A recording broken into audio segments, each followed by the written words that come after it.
Hello friends, नमस्ते। Naresh Ahuja channel पर आप सभी का दिल से स्वागत है।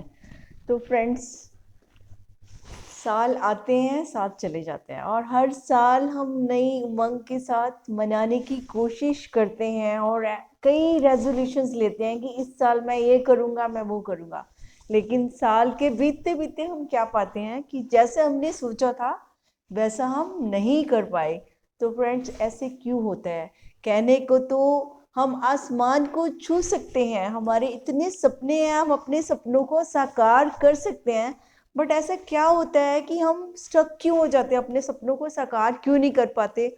तो फ्रेंड्स, उसी बात को देखते हुए कि हमारे से कहाँ भूल आ जाती है, तो मुझे सारा मेरा ध्यान किस पर जाता है? ईगल पर जाता है, गरुड़ पर जाता है, उसकी ऊंची उड़ान पर जाता है कि हम भी तो उसकी तरह आसमान छूना चाहते हैं, बहुत ऊंचा उड़ना चाहते हैं, बट हमारी उड़ान क्यों नहीं हो पाती? और जैसे कि आपको मालूम है दोस्तों कि जो ईगल होते हैं, गरुड़ होते हैं, वो 60 से 70 साल तक उसकी लाइफ स्पैन होता है। और उसमें क्या होता है कि वो 40 तक 40 तक अपने पहुंचते पहुंचते उसकी बॉडी के साथ क्या होता है, उसके सिस्टम के साथ क्या होता है कि उसकी जो बीक है, चोंच है ना, वो बहुत कमजोर पड़ जाती है, हार्ड हो जाती है ना। और उसके जो वो पंजे हैं वो भी कमजोर पड़ जाते हैं और उसके पंख इतने भारी हो जाते हैं कि उसकी उड़ान में बाधा आने लगती है। यानी कि जो 40 से पहले की वो लाइफ उड़ाने भर रहा था, आसमान छू रहा था, मजे ले रहा था जिंदगी के, तो 40 तक पहुंचते पहुंचते उसके सारे मजे खत्म होने लगते हैं। तो अब क्या करें जब ऐसी स्थिति हो जाती है? तो दोस्तों, ये हमारी भी यही कहानी है। जब ऐसी स्थिति हो जाती है तो फिर कौन से दो रास्ते बचते हैं हमारे पास? एक तो यही रास्ता होता है कि जैसा भी जीवन है, जो जो भी हमारे साथ हो रहा है उसके साथ जिया जाए।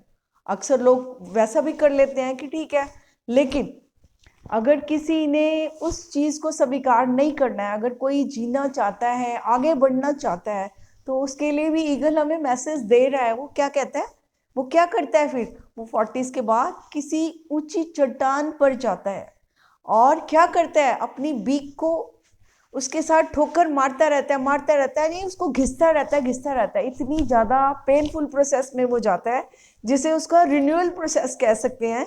कि क्योंकि उसने सोचा कि मैंने और जीना है, तो उसका क्या है, वो उस प्रोसेस में जाता है। तो वो फिर जब उसकी वो इंतजार करता है ना, वो अकेले में ऊपर जाता है। ये नहीं कि कोई उसके साथ जा रहा है, कोई जा रहा है नहीं, वो अपने बारे में सोचता है और अपनी उड़ान ऊंची करने के लिए वो अकेले ही जाता है। और अकेले ही उसको धैर्य रखना होता है, इंतजार करना होता है, फोकस रखना होता है। हर चीज उसने खुद करनी है, उसको ये समझ होती है। तो उस समय वो जब उसकी जो है चोंच जो होती है, बीक है, उसको शार्प होने में टाइम लगता है ना। एटलीस्ट 5 to 6 मंथ्स लग जाते हैं उसको अपने रिन्यूअल प्रोसेस में। तो जब उसकी बीक ठीक होती है, चोंच ठीक होती है, तो फिर क्या करता है, फिर उससे अपने पंजों को ठीक करता है, फिर उनको, फिर अपने पंखों को जो इतने भारी हो चुके होते हैं उड़ान में बाधा के, फिर उनको भी वो उतारता है। यानी एक नया रूप ले लेता है वो अपना। और वो नया रूप उसने किसने दिया? उसने मेहनत करी, उसने कर्मों ने उसको आगे बढ़ने की, उसकी हिम्मत देखिए, कि उसका हौसला देखिए। और कहने को तो वो एक पक्षी है, लेकिन कुदरत तो हर समय हमारे सामने खड़ी है, हम भी नेचर हैं।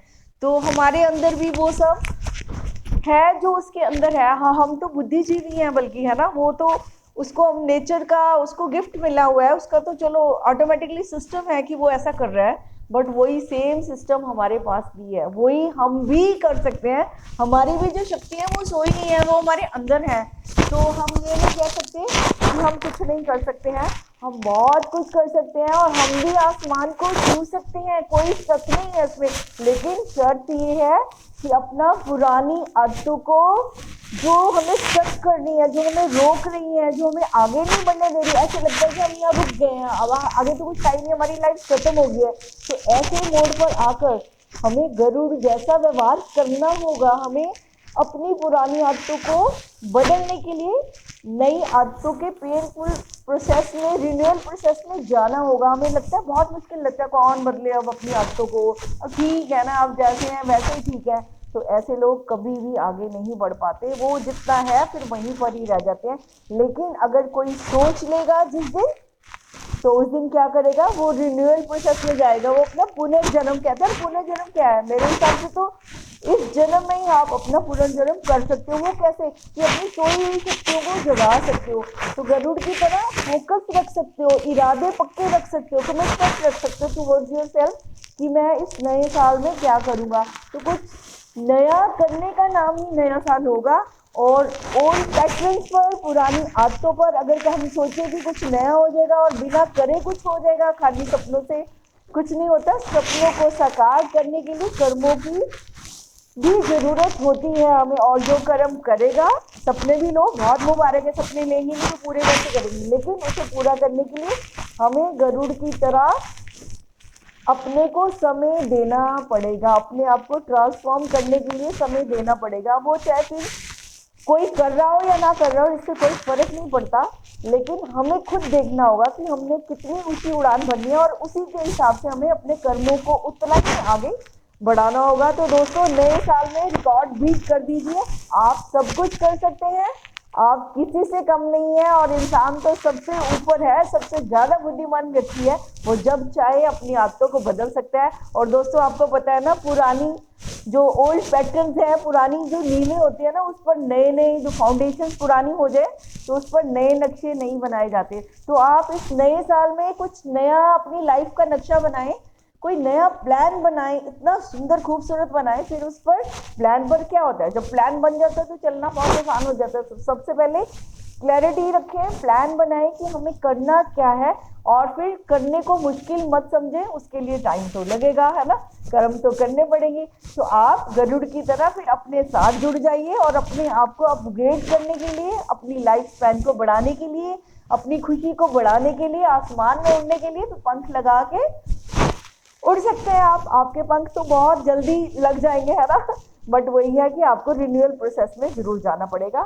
तो ओल्ड पैटर्न से, माइंड के जितने भी ओल्ड पैटर्न होते हैं वो हमें ऑटोमेटिक मोड पर ले जाते हैं। तो जब हम, ब्रेन को भी पता चलता है कि ऑटोमेटिक इसके काम, इसको यही पसंद है तो वही करना है। बट जब आप कुछ अपनी ओल्ड हैबिट्स को बदलेंगे, कुछ नया करने जाएंगे, तो तभी आपकी ज़िंदगी में कुछ नया आएगा, वरना तो कुछ भी, नया साल भी वही का वही रह जाएगा। तो आप कहेंगे जी साल तो बीतते ही जा रहे हैं, बट हम उसके साथ कितना चल पा रहे हैं, अपनी चाल में कितना बदलाव ला रहे हैं, ये देखना बहुत ज़रूरी है। तो समय के साथ, समय तो चलता ही रहेगा, लेकिन हम भी उसके साथ चलते रहे, क्योंकि जीवन चलने का नाम है, रुकने का नाम नहीं है। और मुश्किलों से घबराना, कठिन परिस्थितियों से घबराना, तो परिवर्तन अगर करना है तो इनसे नहीं घबराना है, क्योंकि परिवर्तन कैसे आता है, वो एक, उसके लिए एक साहस चाहिए, एक आगे बढ़ने की इच्छा, और परिवर्तन का बहुत बड़ा साहस चाहिए, क्योंकि परिवर्तन एक बहुत बड़ी चुनौती होती है।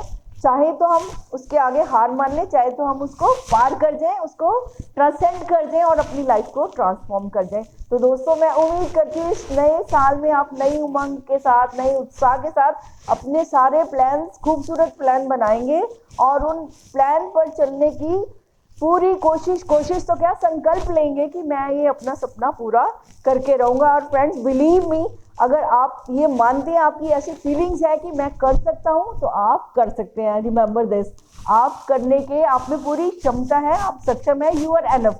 तो जो चाहें आप कर सकते हैं। ढेर सारी शुभकामनाओं के साथ, हमेशा ही आपके साथ, और आपको बहुत बहुत शुभकामनाएं देते हुए आज मैं आपसे विदा लेती हूँ, और फिर नेक्स्ट वीडियो में मुलाकात करेंगे, और नए नए उत्साह के साथ हम आगे बढ़ते जाएंगे, आगे बढ़ते जाएंगे। And thank you very much friends.